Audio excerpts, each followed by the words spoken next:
Selamat sore teman-teman Namo Buddhaya. Pertama-tama marilah kita mengucap syukur kepada Tuhan Yang Maha Esa, para Buddha dan Bodhisattva.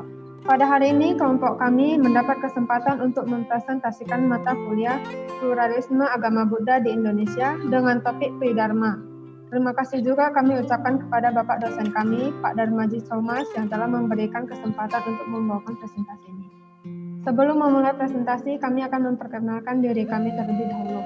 Kami dari kelompok 3 yang terdiri dari Saudara Wawan. Hai, selamat sore semuanya. Selanjutnya Saudara Sugianto. Halo. Selanjutnya Saudari Jenis. Halo. Dan yang terakhir saya sendiri bernama Jessica. Dengan presentasi ini kami berharap teman-teman sekalian bisa belajar dan berkembang dalam wawasan Tridharma. Pembahasan ini akan dimulai dari saya sendiri. Tridharma. Pengertian Tridharma. Tridharma adalah salah satu aliran Buddha di Indonesia. Tridharma atau Sankhya adalah sebuah kepercayaan yang dapat digolongkan ke dalam agama Buddha. Tridharma berarti 3 ajaran, yaitu Taoisme, Buddhisme, dan Konfusianisme. Tridharma lahir karena misi-misi agama Nasrani yang berorientasi menyedot umat Buddha keturunan Tionghoa pada akhir abad 19. Next, sejarah Sankhya di Tiongkok. Istilah Tridharma muncul pada masa dinasti Tang Han sekitar abad 1 setelah agama Buddha masuk ke Tiongkok. Sebenarnya Buddhisme merupakan ajaran pertama yang berbentuk lembaga keagamaan yang pertama kali hadir di China. Setelah itu barulah Taoisme atau Tao Chiao dan Konfusianisme atau Buciao. Namun pada zaman itu, urutan kronologis Sankhya ditetapkan oleh kaisar sebagai agama Ru, Tao, dan Buddha. Semenjak awal masuknya Buddhis ke China, berbagai usaha untuk menyatukan ketiga ajaran tersebut sudah diusahakan. Sepanjang sejarah Tiongkok, hubungan antara ketiga ajaran tersebut memang tidak selalu mulus. Tetapi hal itu umumnya mengakibatkan ulah para penguasa yang menjadikannya sebagai komoditas politik. Setelah paham komunis memasuki Tiongkok, pengaruh Sankhya di Cina memudar. Tetapi tetap ada di Taiwan, Hong Kong, Makau, Singapura, Indonesia, dan negara-negara yang terdapat masyarakat Tiongkok.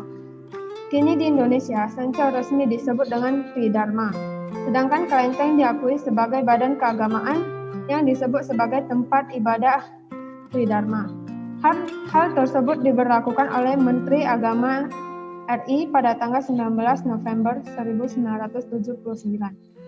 Sekian presentasi dari saya. Pembahasan selanjutnya akan dibawakan oleh Saudari Jenis. Kepada Saudari Jenis, saya persilahkan. Sejarah Tridharma di Indonesia. Pergerakan Tridharma di Indonesia dimulai pada awal tahun 1920-an yang dipelopori oleh Kwe Tek Hwai. Kemudian Tek Hwai diangkat sebagai Bapak Tridharma Indonesia. Dengan Tridharma hingga tahun 1960-an. Tridharma dikenal sebagai nama Samkhao.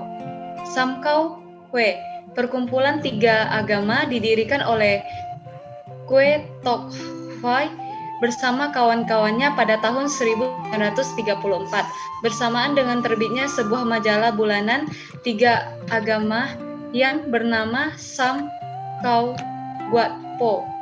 Dalam nomor 3, Samkhao Gwatpo, Kwe mengatakan bahwa mereka tidak bermaksud menggabungkan 3 agama menjadi satu, tetapi mempertahankan identitas ketiga agama tersebut.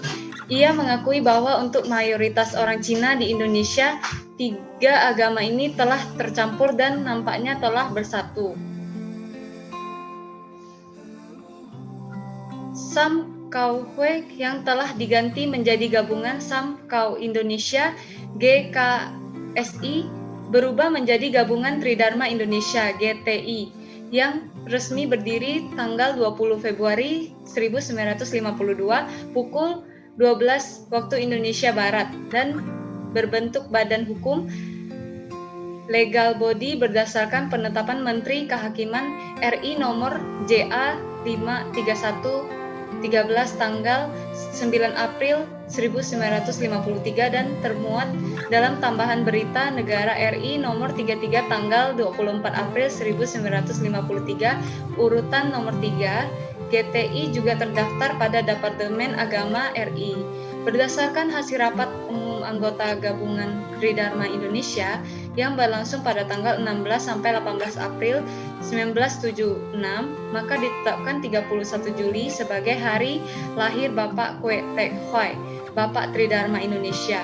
Diperingati sebagai Hari Tridharma atau Hari Kebangkitan Tridharma Indonesia. Pada saat ini ada 5 organisasi yang bersifat ketridharma di Indonesia, yaitu PTTID se-Indonesia, Perhimpunan Tempat Ibadat Tridharma se-Indonesia, MAR Trisya, Majelis Rohania Tridharma seluruh Indonesia, GTI, Gabungan Tridharma Indonesia, Majelis Agama Buddha Tridharma Indonesia, Pemuda Tridharma Indonesia. Next. Nah, tradisi orang Tionghoa semenjak zaman purbakala sampai kini adalah memuja roh, Taishen. Roh-roh yang dipuja itu pada mulanya adalah arwah pada leluhur, roh tanah, roh padi-padian, roh langit, roh bumi, hingga meluas ke roh seisi alam semesta. Mereka percaya bahwa roh-roh itu bisa membantu keberadaan manusia, apalagi dihormati. Itulah kepercayaan animisme dan dinamisme yang umumnya dijumpai pada semua masyarakat purba di muka bumi. Meskipun kepercayaan semacam itu sebagian besar sudah luntur pada masa modern ini, tetapi pada bangsa Tionghoa masih tetap bertahan dan berkembang. Bahkan masuknya agama Buddha dan lahirnya agama Tao di serta Konghucu Tiongkok makin menambah banyaknya roh-roh pujaan. Roh pujaan itu disebut Senming, roh suci. Untuk lebih memusatkan perhatian dan pada pemujaan, dibuatlah patung sebagai lambang dari roh tersebut. Selanjutnya akan dilanjutkan oleh Pak Wawan. Oke, baik, terima kasih Saudari Janice. Nah, selanjutnya saya akan melanjutkan materi sambungannya, yaitu upacara keagamaan Tridharma. Nah, di dalam upacara keagamaan yang diadakan di kelenteng sebenarnya berkaitan erat dengan tradisi perayaan di kalangan masyarakat. Secara garis besar, ritual-ritual tersebut terbagi menjadi 3 bagian. Nah, mari kita lihat. Bagian yang pertama adalah upacara pergantian musim. Lalu kedua, upacara penghormatan kepada leluhur. Dan yang ketiga, upacara peringatan hari suci Senming atau roh suci. Nah, kita mulai bahas dari yang upacara pergantian musim. Upacara pergantian musim diawali oleh Festival Tahun Baru Imlek. Yang pertama, Festival Tahun Baru Imlek. Nah, perayaan Tahun Baru Imlek adalah perayaan yang dilaksanakan pada Tahun Baru Imlek atau Xinjia yang jatuh pada setiap tanggal 1 bulan 1 atau Jiage Chuit atau bulan pertama tanggal 1 Imlek. Nah, perayaan Tahun Baru Imlek dikenal dengan nama lain istilah waktu permulaan atau Yuanchen. Nah, hari pertama Yuanzhi, hari pertama bulan pertama Yuanshuo, awal bulan Yuancheng, dan pagi pertama awal tahun yaitu Yuantan. Nah, perayaan Tahun Baru Imlek juga dikenal dengan perayaan musim semi atau Chunjie. Hari ini juga dikenal sebagai hari kelahiran Buddha Maitreya. Walaupun secara teori dikatakan bahwa Buddha Maitreya belum lahir, tetapi secara simbolis umat Mahayana merayakan hari ini sebagai hari kelahiran Buddha Maitreya, sebagai simbol sukacita dan harapan akan hari yang baik. Nah, uniknya umat Mahayana umumnya menerima hari ini sebagai hari kelahiran Buddha Maitreya, bukan lagi sebagai bodhisattva. Nah, ini yang perlu digarisbawahi, yaitu sebagai hari kelahiran Buddha Maitreya. Lalu yang kedua adalah Festival Cap Gome. Nah, Festival Cap Gome ini disebut juga Festival Yuanxiaojie yang merupakan puncak dan sekaligus sebagai penutupan Tahun Baru Imlek atau akhir dari perayaan Xinjia. Nah, Cap Gome ini jatuh pada tanggal 15 bulan 1 Imlek. Jadi merupakan bulan purnama pertama di tahun baru. Lalu yang ketiga ada Festival Perahu Naga atau Pechun Nah, festival festival Perahu Naga disebut juga Tuan U atau perayaan menyambut musim panas. Perayaan ini dilaksanakan setiap tanggal 5 Gogwe, yaitu tanggal 5 bulan 5 Imlek. Festival ini dilakukan sebagai bentuk penghormatan kepada Khutguan dengan sajian khususnya yaitu bakcang dan kue cang. Khutguan adalah seorang tokoh suci yang setia. Perilaku dan kepribadiannya sebagai seorang susilawan yang rela berkorban demi rakyat dan negara.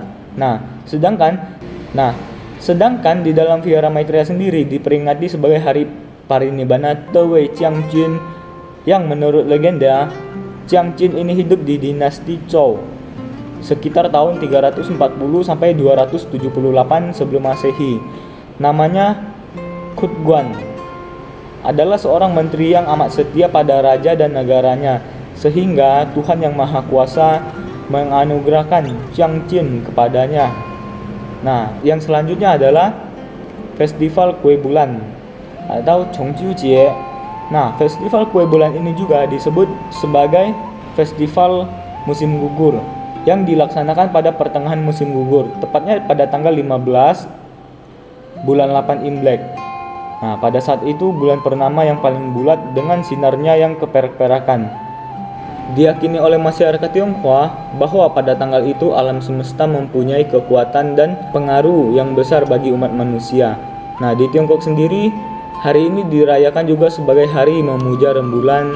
Konon katanya, purnama di bulan ini adalah purnama yang paling sempurna. Hawa im yang sangat kuat karena matahari menjauhi rembulan.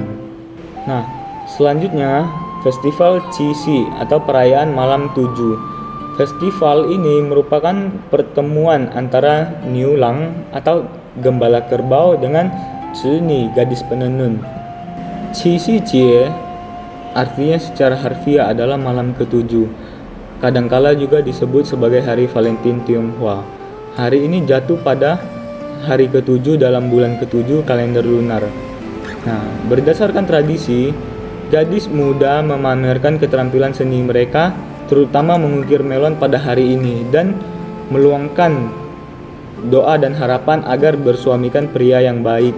Nah, kemudian selanjutnya ada Festival Chongyang atau Pyongyang. Nah, festival ini dirayakan tanggal 9 bulan 9 Imlek. Masyarakat Tionghoa menganggap bahwa angka ganjil 1, 3, 5, 7, 9 bersifat positif atau maskulin. Nah, angka 9 merupakan angka ganjil tertua atau titik balik dari kelimpahan. 8 menuju kekurangan 0. Nah, pada tanggal 9 bulan 9 ini dianggap tanggal sangat jelek sehingga diadakan ritual untuk menangkalnya. Nah, kemudian ada festival Tongzi atau Tangce atau juga hari makan ronde, wedang ronde.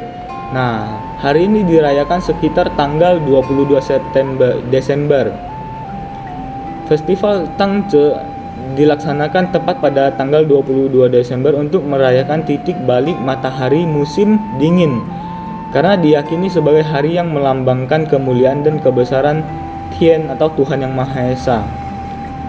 Tangce menandai datangnya musim dingin. Nah, Tang sendiri berarti musim dingin, sedangkan Ce adalah puncak atau sempurna, terutama untuk daerah belahan bumi utara, termasuk Tiongkok, Jepang, Korea, Mongolia, sampai Eropa dan Amerika. Nah, yang selanjutnya adalah Festival Chuxi atau malam Chikaome, yaitu malam di hari terakhir Imlek. Nah, demikianlah hari-hari festival dalam upacara pergantian musim. Selanjutnya kita akan memasuki pembahasan dari upacara penghormatan leluhur yang akan dibawakan oleh saudara Sugianto. Waktu dan tempat saya persilakan. Terima kasih. Terima kasih kepada saudara Wawan. Baik, selanjutnya saya akan melanjutkan presentasi kami, yaitu tentang upacara-upacara penghormatan leluhur. Yang pertama adalah upacara Festival Ulang Bana atau yang sering kita sebut dengan Qingming atau Qingbing. Biasanya perayaan ini akan diadakan setiap tanggal 5 April. Upacara Qingbing disebut juga dengan istilah sembahyang leluhur yang biasanya dilakukan di makam para leluhur. Qingbing bertepatan dengan tanggal 5 April, yaitu 104 hari setelah hari Tangce, yaitu pada tanggal 22 Desember saat matahari terletak di atas garis balik 20,5 derajat bintang selatan. Puja bakti ini selain berdoa untuk kebahagiaan para leluhur di kehidupan selanjutnya, juga sebagai wujud sikap bakti keluarga kepada para leluhur. Selanjutnya adalah Festival Ulang Bana. Disebut juga Chongyan atau Yongguan atau Jioko atau yang sering disebut dengan sembahyang rebutan. Biasanya hari tersebut dirayakan pada tanggal 15 bulan ke-7. Imlek di wihara-wihara sebagai pelimpahan jasa bagi mereka yang telah meninggal dunia. Baik leluhur, saudara, famili, teman, maupun siapa saja dengan harapan mereka akan terlahir di kehidupan alam yang lebih baik.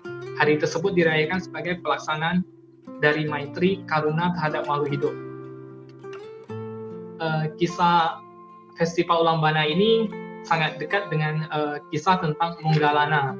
Jadi dikisahkan ketika di hidupnya ibu dari Monggalana, beliau itu sangat gemar untuk memakan hewan. Jadi dari hewan yang berkaki 4, berkaki 2, hewan yang terbang di udara, kemudian yang di air. Semasa hidupnya beliau itu makan sudah sangat banyak sekali. Dan tak sedikit pun kasihan dengan hewan yang disembelihnya, serta acuh terhadap hukum karma. Maka setelah meninggal, ia terlahir di neraka dan menjadi setan kelaparan. Monggalana terkenal dengan ilmu gaibnya, kemudian ia berkunjung ke neraka dan berusaha menolong ibunya. Tapi ia tidak berdaya karena karma jahat ibunya sangat berat. Ketika Monggalana menciptakan air untuk ibunya, air tersebut mendidih ketika disentuh oleh ibunya. Begitu juga ketika Monggalana memberikan makanan. Makanan itu menjadi arang, sehingga ibunya tidak bisa memakannya. Ketika ia kembali ke dunia, ia meminta petunjuk kepada Sang Buddha, lalu Sang Buddha mengajarkan cara pelimpahan jasa dengan berdana makanan kepada para orang suci atau arahat, dan meminta bantuan mereka membacakan parita dan doa untuk ibunya. Ternyata usahanya berhasil. Tradisi itu berlanjut dan akhirnya berubah bentuk menjadi sembahyang Chioko, sembahyang rebutan, sebagai simbol roh-roh yang sengsara dan tidak terurus di neraka. Hari tersebut keluar dan berebutan dana. Kemudian selanjutnya adalah Festival Jia Tingkong.